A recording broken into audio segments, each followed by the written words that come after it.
So hello दोस्तों, मेरा नाम माया नवल है और ये मेरा पहला व्लॉग है। आई होप आप सबको अच्छा लगे। ठीक है, जो मेरा पहला व्लॉग है वो बनारस के ऊपर। बनारस सबसे पुराना भारत का शहर माना जाता है।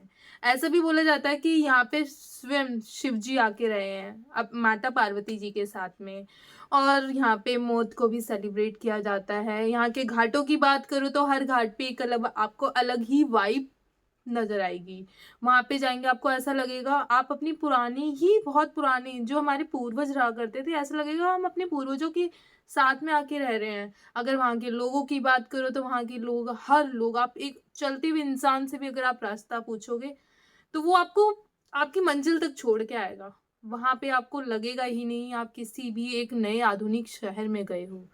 तो आई होप आपको ये ब्लॉग बहुत अच्छा लगे और आप सबकी शुभकामनाएं मेरे साथ रहे। Thank you. तो आज हम चलते हैं अपने नए।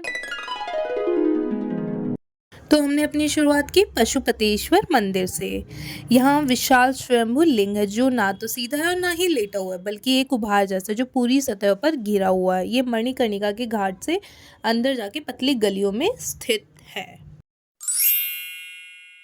इसके बाद हम गए डूंडीराज विनायक जी के वहाँ। वो एक विश्वनाथ मंदिर है, उसकी पतली गलियों में स्थित है। वहाँ की एक मान्यता है कि अगर हम वहाँ के दर्शन करते हैं तो वहाँ हमें अपनी खोई हुई चीज़ें मिल जाती है। फिर हम गए अन्नपूर्णा मंदिर। यहाँ पे माना जाता है कि स्वयं शिव जी ने भी अन्नपूर्णा माता जी से भिक्षा मांगी थी अन्न के लिए। इसके बाद हमने देखी दशवमेध घाट की आरती। देख ही सकते हो कि कितनी ज़्यादा भीड़ होती है यहाँ पे कि पूछो मत। वहाँ पे खड़े होने तक की जगह नहीं है। हमने खुद आश्रम में जाके ये आरती देखी थी। इसके बाद हम गए सबसे फेमस भंडार, काशी भंडार, जहाँ पे आप देख ही रहे होगे कितनी ज़्यादा भीड़ है। यहाँ पे आप खड़े भी नहीं हो सकते, खाने की तो बात अलग ही है, पर यहाँ पे फिर भी यहाँ की मान्यता अलग है। इसके बाद हम जाके रेडी हुए सीधा विश्वनाथ जी के जाने के लिए।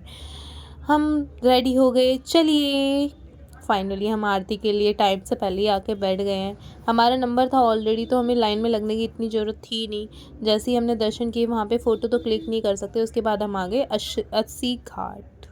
80 घाट आके हमने आरती देखी। एक शांति सा, एक सुकून सा मिला वहाँ पे आरती देख के। एक अलग ही थी कि वहाँ की आरती में, वहाँ की आवाज़ में भी एक जादू सा था। इसके बाद हम गए बाटी चोका रेस्टोरेंट।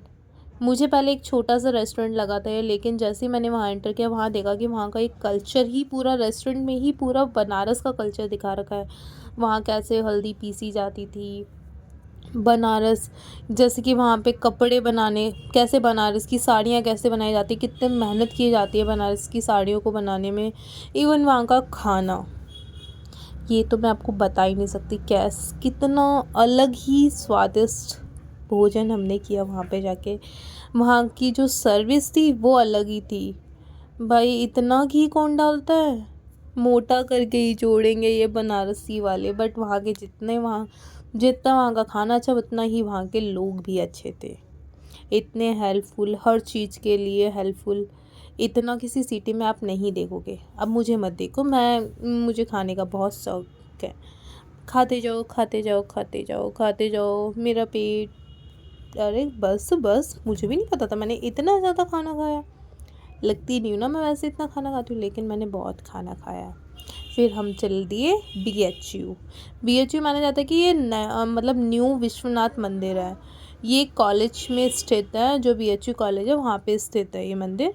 वो भी उसकी एक अलग ही मान्यता थी, वहाँ पे एक अलग ही वाइब है। इसके बाद हम गए संकट मोचन मंदिर। वहाँ पे अलाउ नहीं है फ़ोन, इसलिए कोई फ़ोटो क्लिक नहीं कर पाए। इसके बाद हम एक मंदिर गए जो देवी माता का मंदिर था, वहाँ की भी अलग वाइब थी।